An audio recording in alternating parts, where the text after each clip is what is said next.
अस्सलाम वालेकुम everyone, this is Mohammad Uvais from Uvais IT Academy. Viewers, आज की इस वीडियो में हम इंट्रोडक्शन पढ़ेंगे ASP.NET MVC की, जिसमें हम सीखेंगे कि ASP.NET MVC क्या है और इसकी मदद से हम कौन सी एप्लीकेशंस वगैरह बिल्ड कर सकते हैं। तो सबसे पहले हम ASP.NET की बेसिक पैटर्न को समझते हैं कि what is ASP.NET MVC। Basically अगर मैं आपको MVC सिर्फ लफ्जी बेसिस पर समझाऊं तो MVC का मतलब होता है मॉडल व्यू कंट्रोलर, और MVC एक पैटर्न है। ये एक पैटर्न है, एक डिज़ाइन है जो कि सॉफ्टवेयर के सॉल्यूशंस बनाता है। इसमें हम इसको इस तरह समझ सकते हैं कि the model view controller MVC architectural pattern separates an application into three main groups of components: model, view and controller. Basically MVC जो कि तीन मॉड्यूल्स पे बेस करती है: model, V for view and C for controller. MVC के अंदर ये तीन मॉड्यूल्स आते हैं: मॉडल, व्यू, कंट्रोलर, जिसके ऊपर ये पूरी एप्लीकेशन आपकी बेस होती है। ये आगे इसको पढ़ते हैं। This pattern helps to achieve separation of concerns. Using this pattern user request are routed to a controller which is responsible for working with the model to perform user actions and or retrieve results of queries. The controller chooses a view to display to the user and provide it any model data requires. Basically मैं आपको समझाता हूँ। जिस तरीके से हम लोग C sharp में हम लोग जब विंडोज़ फॉर्म वगैरह पढ़ते थे, विन फॉर्म्स हम पढ़ते थे, तो विन फॉर्म्स की मदद से हम डेस्कटॉप एप्लीकेशन बनाते थे। लेकिन जब हम MVC सी शार्प के पैटर्न की बात करते हैं तो MVC में हम लोग वेब एप्लीकेशंस क्रिएट करते हैं। वेब एप्लीकेशंस और डेस्कटॉप एप्लीकेशंस में बेसिक डिफरेंसेस ये होते हैं कि जो डेस्कटॉप एप्लीकेशंस होती है वो आपके पास इंस्टॉल होने के बाद चलती है, और जो वेब एप्लीकेशन होती है उसको आप ब्राउज़र के थ्रू एक्सेस करते हैं। यहाँ पे MVC के सबसे बेहतरीन और इसका सबसे ज़्यादा अच्छा बेनिफिट जो मैं समझता हूँ मेरे पॉइंट ऑफ व्यू से ये है कि MVC हमारे पास लूज कपलिंग में आती है। एक हमारे पास एक टाइट कपलिंग होती है, एक हमारे पास लूज कपलिंग होती है। लूज कपलिंग में हमें ये बेनिफिट होता है और टाइट कपलिंग में हमें ये डिफ़िकल्टीज होती है कि टाइट कपलिंग के अंदर हम एक ही फॉर्म के ऊपर हम सारे कोडिंग कर रहे होते हैं। हम अपनी लॉजिकल कोडिंग भी कर रहे होते हैं, हम अपनी बिजनेस कोडिंग भी कर रहे होते हैं, और हम अपने डेटाबेस की कोडिंग भी कर रहे होते हैं।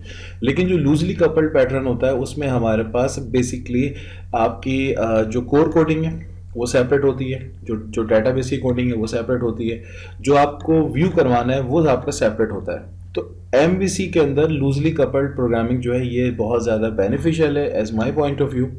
सेकेंडली, यहाँ पे आपको एक वर्ड यूज हो रहा है which is routed to a controller. अब ये राउटेड का बेसिक मतलब क्या है? राउटेड का मतलब ये होता है कि एप्लीकेशन का फ्लो। मैं आपको इसका फ्लो समझाता हूँ।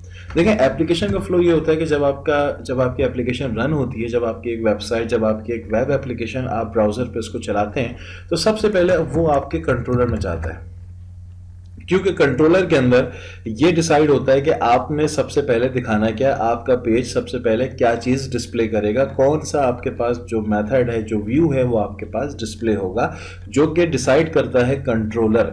कंट्रोलर जब आपके पास एक्टिव होता है तो कंट्रोलर ये दिखाता है कि अब आपको सबसे पहला पेज आपको क्या दिखना चाहिए आपके एप्लीकेशन का।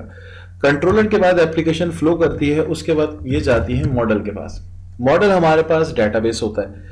फॉर एग्जाम्पल, अगर आपको डेटाबेस का काम है, यानी कि मीनवाइल आप फॉर एग्जाम्पल आप लॉग इन करवा रहे हैं, आप रजिस्ट्रेशन करवा रहे हैं, साइन अप साइन इन हो रहा है, तो उसमें डेफिनेटली आपको डेटाबेस की ज़रूरत पड़ेगी। अब आपने डेटाबेस का काम भी कर लिया, आपके पास एप्लीकेशन जो है वो कंट्रोलर में गई। उसके बाद सबसे पहले उसने देखा कि आपको एक लॉगिन फॉर्म डिस्प्ले करना है, तो उसने आपको एक लॉगिन फॉर्म डिस्प्ले कर दिया with the help of controller. अब आप उसमें ID पासवर्ड डाल के लॉगिन करते हैं, तो यानी कि ID पासवर्ड डालने के बाद वो जो रिक्वेस्ट है वो जाती है मॉडल के पास। देन अगर आपका ID पासवर्ड बिल्कुल करेक्ट है तो मॉडल आपको जो लेके राउट करता है वो आपको राउट करता है व्यू के पास। व्यू में हमारा वो UI होता है जो हमें डिस्प्ले करवाना होता है आफ्टर द लॉगिन या after the sign up. Sign up करने के बाद भी आपको क्या मैसेज डिस्प्ले करवाना है, क्या आपको लॉगिन होने के बाद कौन सा मैसेज डिस्प्ले करवाना है, ये डिसाइड करता है हमारा view according to the model. तो यानी कि ये हमारे पास एक सिंपल सा हमारी MVC एप्लीकेशन का एक फ्लो है कि सबसे पहले हमारा जो कोड है वो कंट्रोलर डिसाइड करता है, उसके बाद मॉडल के पास यानी कि डेटाबेस के बाद, और उसके बाद ये जाता है व्यू के पास। व्यू में क्योंकि हमारे पास जो है वो UI होता है जो हमें डिस्प्ले करवाना होता है कि हम क्या दिखाना चाहते हैं पब्लिक को, और लॉगिन होने के बाद कैसी चीज़ें हमें दिखनी चाहिए। ये मैं आपको अभी एक प्रैक्टिकल एग्जांपल करके समझाता हूँ। तो यानी कि ये हमारे पास एक MVC क्या है? MVC एक सॉफ्टवेयर आर्किटेक्चर पैटर्न है जो कि सॉफ्टवेयर सॉल्यूशन जिससे हम निकालते हैं, और सेकेंडली यहाँ से हमारे पास वेब एप्लीकेशंस बनती हैं ASP.NET MVC के ऊपर। ये एक लूजली कपल्ड पैटर्न है जिसके अंदर मॉडल का काम यानी कि डेटाबेस का काम अलग है, व्यू का काम अलग है और कंट्रोलर का काम इसमें सेपरेट बेसिस पर किया जाता है। ये सबसे ज़्यादा इसका मैं समझता हूँ कि एक बेनिफिट, एक बेनिफिशियल पार्ट है। अगर मैं आपको इसके प्रैक्टिकल की तरफ लेके चलूँ तो सबसे पहले तो हम यहाँ पे आते हैं। मेरे पास विजुअल स्टूडियो है और यहाँ से हम एक प्रोजेक्ट बिल्ड करता हूँ। फाइल पे जाते हैं, न्यू पे जाते हैं, प्रोजेक्ट उठाते हैं।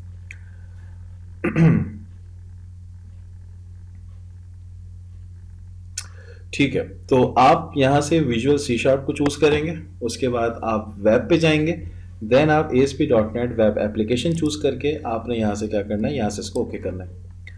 जैसे आप इसको ओके करेंगे आपके पास एक बॉक्स आएगा जिसमें वो आपसे पूछेगा, एक पॉपअप मेन्यू में आपसे पूछेगा कि आपको इनमें से कौन सा टेम्पलेट चूज करना है। तो क्योंकि हम एप्लीकेशन बिल्कुल जीरो से बिल्ड करेंगे, स्क्रैच बिल्डिंग होगी, तो हम यहाँ से एम्प्टी जो हमारे पास प्रोजेक्ट आएगा एम्प्टी आएगा, लेकिन वो प्रोजेक्ट MVC बेस्ड आएगा।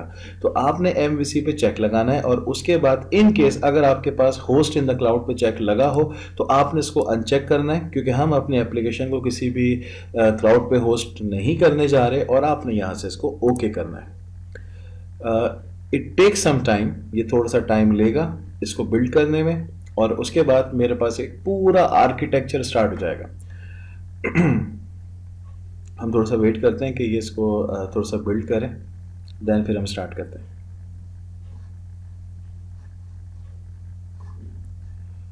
क्योंकि दरअसल समटाइम ऐसा होता है कि जब एप्लीकेशन आपकी या तो कुछ थोड़ा सा रैम इश्यूज़ कर रही होती है कि आपका सिस्टम थोड़ा स्लो जाता है, या समटाइम ऐसा होता है कि आपका जो सॉफ्टवेयर है वो ज़्यादा कैजुअल ओपन नहीं होता, तो आप इसे 1 दिन 2 दिन 4 दिन या एक हफ्ते के बाद भी कुछ लोग ओपन करते हैं, जिसकी वजह से पहली बार जब ऑन होता है तो थोड़ा सा टाइम लेता है। अब क्योंकि मेरा तो सिस्टम इतना हैवी हो चुका है कि जिसकी वजह से ये थोड़ा सा टाइम ले रहा है स्टार्ट होने में।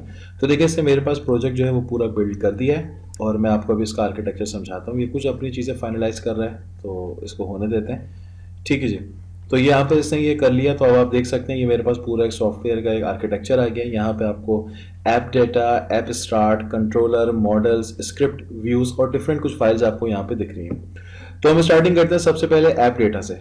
बेसिकली ऐप डेटा के फोल्डर में हम लोग अपना डेटाबेस ऐड करते हैं। अक्सर ऐसे लोग होते हैं जिनके पास SQL सर्वर इंस्टॉल नहीं होता, जो डेटाबेस जो है वो SQL सर्वर से यूज़ नहीं कर पाते क्योंकि SQL सर्वर इंस्टॉल नहीं होता। तो उनके लिए बेनिफिट ये होता है कि हमारे पास विजुअल स्टूडियो में कॉम्पैक्ट वर्जन का डेटाबेस है, वो यहाँ से डेटाबेस यूज़ कर सकते हैं। उन्होंने सिंपल क्या करना पड़ता है, ऐप डेटा के ऊपर राइट क्लिक करेंगे, ऐड पे जाएंगे और यहाँ से वो SQL सर्वर डेटाबेस चूज़ करेंगे और सिंपल अपना डेटाबेस कनेक्ट कर लेंगे। उसके बाद ऐप स्टार्ट। बेसिकली हमारे पास ऐप स्टार्ट में एक फाइल होती है जिसका नाम होता है routeconfig.cs। अब बेसिकली ये राउट की फाइल करती क्या है, अगर मैं राउट की फाइल में जाता हूँ तो आप यहाँ पे देखें ये मेरी एप्लीकेशन का एक फ्लो डिस्कस कर रही है मेरे साथ, जिसमें ये कह रहा है कि सबसे पहले कंट्रोलर है जो कि आपके पास होम की नेम से होगा, उसके बाद एक्शन है जो कि इंडेक्स के नेम से होगा और यहाँ पे एक आईडी है जो कि हमारे पास ऑप्शनल पार्ट होता है। ID it is not a necessary part, के लाजमी नहीं है कि आप एक आईडी भी पास करें। फिलहाल आप इन दो चीज़ों को समझें जो इस वक्त ज़रूरी है, एक कंट्रोलर और दूसरा एक्शन। उसके बाद हम चलते हैं कंट्रोलर के फोल्डर में। कंट्रोलर का फोल्डर इस वक्त एम्प्टी है क्योंकि मैंने कुछ भी नहीं बनाया हुआ, और मॉडल्स क्योंकि डेटाबेस का भी काम फिलहाल नहीं कर रहा हूँ मैं। और उसके बाद हम चलते हैं स्क्रिप्ट के ऊपर। स्क्रिप्ट्स के अंदर कुछ फाइलें हमारे पास बिल्टन आती हैं, पहले से हमारे पास ये फाइलें जब प्रोजेक्ट बिल्ट होता है तो कुछ फाइल्स आती हैं मेरे पास। और उसके बाद हमारे पास एक फोल्डर है व्यू का फोल्डर। व्यू के फोल्डर में चीज़ें ऐड हो जाती हैं जब हम कंट्रोलर बनाते हैं, क्योंकि हमारी एप्लीकेशन का फ्लो ये होता है कि जब हम कंट्रोलर बनाते हैं तो उसके अंदर हमारे पास एक्शन मेथड्स होते हैं। उन एक्शन मेथड्स की मदद से हम लोग क्या करते हैं, अपना व्यू क्रिएट करते हैं। मिसाल के तौर पे मैं कंट्रोलर के ऊपर राइट क्लिक करता हूँ, मैं ऐड पे गया और ऐड में जाने के बाद मैं कंट्रोलर पे क्लिक करता हूँ। देन उसके बाद यहाँ से मैं MVC5 कंट्रोलर एम्प्टी, इस पर डबल क्लिक करते हैं और कंट्रोलर का नाम मैंने चूज़ किया होम।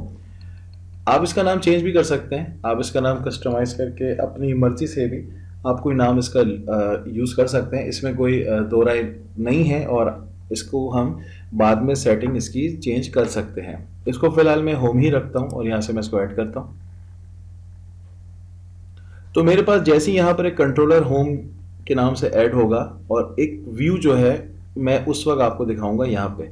तो देखिए मेरे पास एक कंट्रोलर ऐड हो गया होम के नाम से, होम controller.cs, और यहाँ पे मेरे पास ये पूरा पैकेज ऐड हो गया है। देखिए यहाँ पर एक मेथड आ रहा है जिसकी रिटर्न टाइप है एक्शन रिजल्ट। ये मेरे पास एक्शन मेथड्स कहलाते हैं।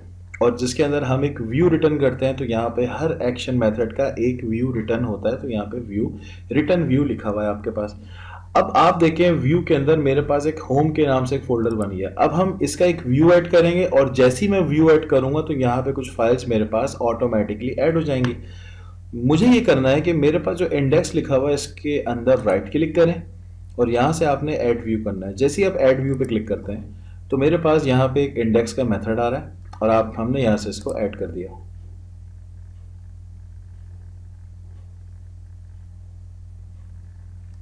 ये कुछ ही सेकंड्स लेता है और आपका पूरा व्यू ये बिल्ड करके आपको देगा। तो देखें इसने मुझे एक व्यू जो है वो क्रिएट करके दे दिया, index.cshtml। अब ये CSHTML के पीछे कौन सी साइंस है ये हम बाद में डिस्कस करेंगे। फिलहाल आप इतना समझें कि ये मेरे पास एक व्यू है जो कि मेरे पास यहाँ पे जिसमें एक बाय डिफ़ॉल्ट एक मैसेज है इंडेक्स के नाम से। ये मेरे पास एक व्यू है क्योंकि हम जिस एक्शन मेथड का व्यू बनाते हैं यहाँ पे उसी का नाम हमारे पास H2 की हेडिंग में प्रिंट होके आता है। अब देखें व्यूज़ के अंदर मेरे पास एक फाइल है होम के नाम से जिसके अंदर इंडेक्स का हमने व्यू बनाया है। उसके बाद एक और फोल्डर मेरे पास ऑटोमेटिकली क्रिएट हो गया जिसका नाम है शेयर्ड, और शेयर्ड के अंदर मेरे पास लेआउट CSHTML और व्यू स्टार्ट और CSHTML की फाइल मेरे पास ऐड होके आ गई। अभी लेआउट CSHTML क्या होता है, ये एक मास्टर फाइल होती है जिसके अंदर हम क्या कर सकते हैं ये मैं आपको आगे चल के बताऊंगा। ये बेसिकली एक छोटा सा डेमोस्ट्रेशन था जो कि इंट्रोडक्शन टू ASP.NET के पॉइंट ऑफ व्यू से था, MVC। तो आई होप कि आपको ये कॉन्सेप्ट समझ में आया कि ASP.NET MVC से क्या होता है। हम वेब एप्लीकेशंस बिल्ड करते हैं। ये एक लूजली कपल्ड प्रोग्रामिंग जिसमें की जाती है। इसके 3 मॉड्यूल्स होते हैं, मॉडल, व्यू, कंट्रोलर, और इन तीनों मॉड्यूल से मिलके MVC के जो फ्रेमवर्क है ये डेवलप किया गया है। तो आई होप कि आपको ये वीडियो समझ में आया हो। अच्छा लगे तो वीडियो को लाइक करें, चैनल को सब्सक्राइब करें। इंशाल्लाह मिलते हैं अपनी नेक्स्ट वीडियो में, तब तक अपना ख्याल रखिएगा। अल्लाह हाफिज़।